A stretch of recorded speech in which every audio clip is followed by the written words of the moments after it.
Atvykau į Vilnių gyvenamųjų namų rajoną, kur žinau, kad namo savininkas susidūrė su neįtikėtina problema. Sėda, ar tai krenta jo namas, bet kiek suprantu, mes jį pakelsim, turbūt pamatus, ne patį namą, tad einu viską išsiaiškinti su šeimininku ir su meistrais.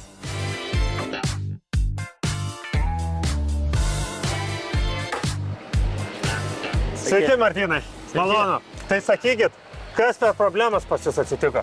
Tai prieš 3 metus pradėjau matyti, kad naujai įsikurtam name pradėjo kristi grindys. Ir kaip jūs tai pastebėjot?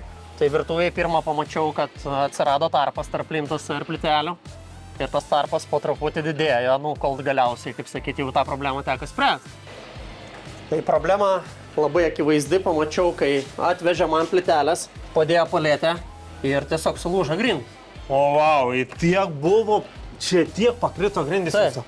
Taip, ir čia tik puikus pavyzdys to vieno iš pakritimų, nes kitas virtuvėje. Kokį sprendimo būdą jūs pasirinkot?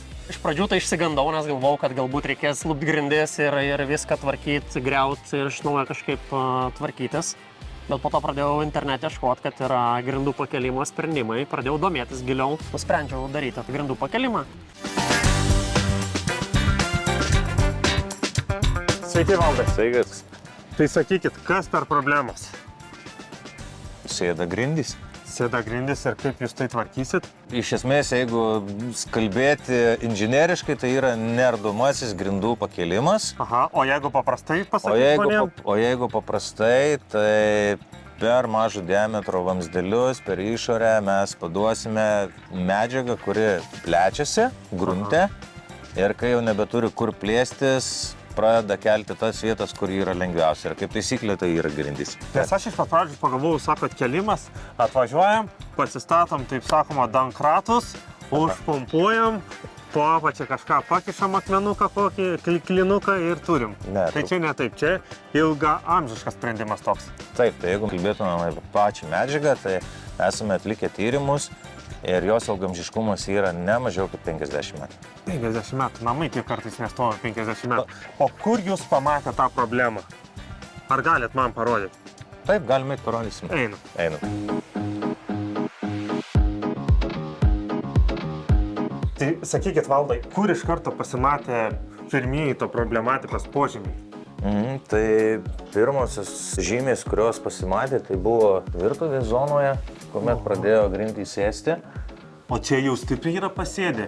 Tai šiuo metu pasėdimas yra apie 18 mm šitam taške. Šito viso namo didžiausias nuosėdis šiuo metu yra 22 mm. Tai aplink visą namą, ne yra? Visame name. Tai va, ir tuomet sėdimas pradėjo plisti į svetainį zoną, tai mes matome čia šiek tiek mažėjantį sėdimą, bet esmė yra tokia, kad jis yra visų perimetro. Tai Valdas sakė, kad šiandien viskas labai greitai bus, reikės greitai reaguoti, aš iš karto irgi ruošiuos, mes būsim toks kaip spec būrys greitojo reagavimo ir imu instrumentus ir pradedu dirbti, nes bet kurią akimirką gali iškviesti mane į kitą vietą ir reikės irgi mano pagalbos. Darbui pasiruošęs, be mane šitas namas nepakils.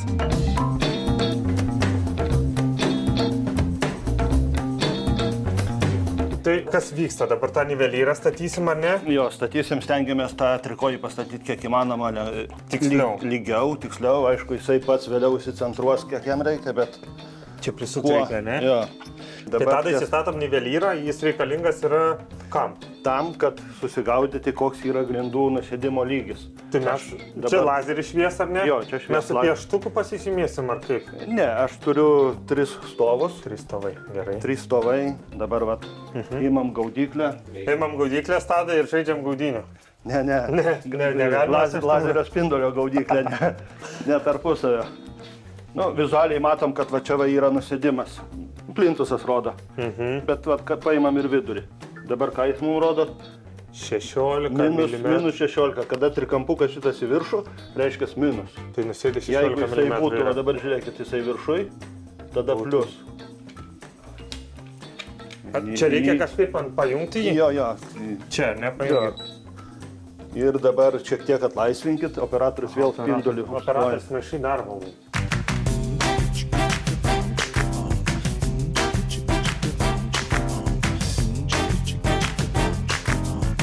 langu išeina kanalizacija, man vis tiek reikia pasiekti Ten, va ten, kur. Tai va čia toks. Vyksta rimti dalykai, dėrybos, vyrai kažką tarės, dar galvoja, kokį geriausią sprendimą pasirinkti, einu, gal ir aš kažką patarsiu. Tadas žiūri visą situaciją ir per raciją sakys skaičius, kodus, ar ne? Pavyzdžiui, 4-2. Ką reiškia 4?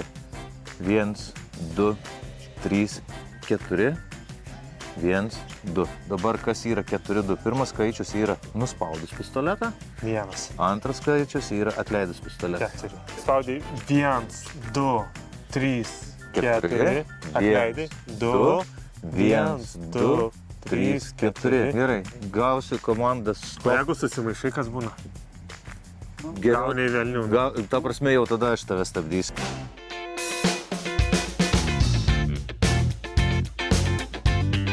Viskas gręžiam skylės, kontrolinės 45 laipsniai. Turim, o giliau gręžti ar iki galo, ne?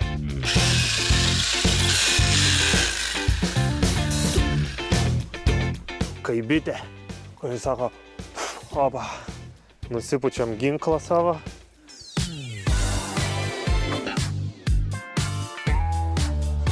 Šitą laiką į stacionariai, o šitą verži. Šitą laikau, šitą veržiu. Jo, O bet kodėl taip, nes Nes nusisuka kažkas? nusuksi visą galvą. Ne į tą pusę. Ne į tą pusę. Šitą darbą automatizuoti negalima. Deja, bet ne. Tik rankinis būdas, ne? Seni geri raktai. Čia. Tai va.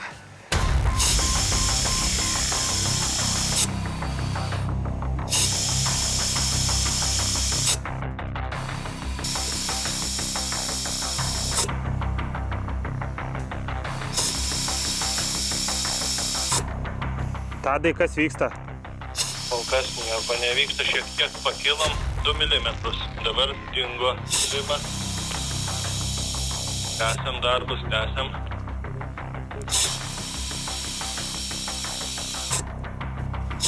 Gal pabandom pailginti, gal 4, 2 darom, nieks ne. Pasakykit, 4-2. 4-2, supratau. Pertrauka. 1-7? Ne, sustabdom injekciją visiškai. Sustabdėm injekciją. Viską matėt, reikia būti susikaupus, viską skaičiuoti. Tam tikras laikas negalima pasimesti. Čia yra kol kas sunkiausia per visų laidų filmavimus, ką aš turėjau daryti, reikėjo visiško susikaupimo. Tai, Martynai, vyksta veiksmas, aš pats truputį prisidėjau, jau labai sudėtingi procesai, bet keliam po truputį, gręžiam ir einam viską aplink namą ratu. Tai manau, kad tu galėsim eiti į namą ir pažiūrėti rezultatą greit. Labai gerai, labai laukiu.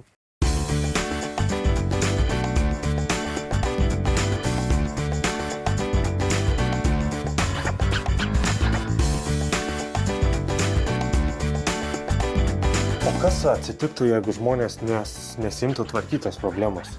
Tai pirmas dalykas, kas gali atsitikti ar ne, tai atsirasti dar didesnės pažaidos, nes kiekviename name mes turime daug inžinerikos, elektros kabeliai, vandentiekis, šildymas, nuotekos. Ir kai šitie dalykai visi sėda, tai natūralu, ar ne, kaip pavyzdys. Mes turime rozetę, natūraliai šiais laikais visas instaliacija vedama yra per grindis ir išvedama į sieną. Sienoje jinai yra užtinkuojama. Tai kai sėda grindys, natūraliai tempia laidą. Kas gali atsitikti, jį gali nuplėšti.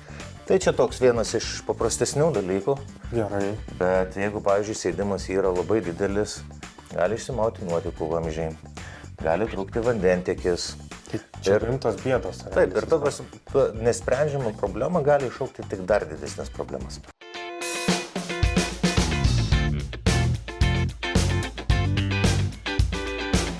Wow. Aš negaliu patikėti, esu tik per televizorių matęs tokius dalykus. Tai sakykit, Valdai, kaip čia viskas? Nu taip, kaip turi būti, ar ne?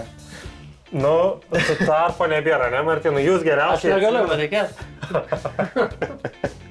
Iš tikrųjų, Valdai, turbūt ką noris padaryti, tai padėkoti visai jūsų komandai ir aš asmeniškai noriu padėkoti, kad leidot man prisidėti prie šitos profesijos, pajust, ką tai reiškia, tai ačiū jums labai. Aš labai laimingas, iš tikrųjų, negaliu patikėti. Labai įdomu matyti, pačiam kaip inžinieriui šiek tiek tokiam tiksliukai matyti tą procesą, tai tikrai stebuklingai. Fain. Ačiū Vaidai tau labai, kad padėjai šiandien. Mačiau ne vieną kartą ir susijaudinimą, ir prakaito lašą, bet toks tas mūsų darbas. Tokia kasdienybė. Sumušam už tą gerą rezultatą.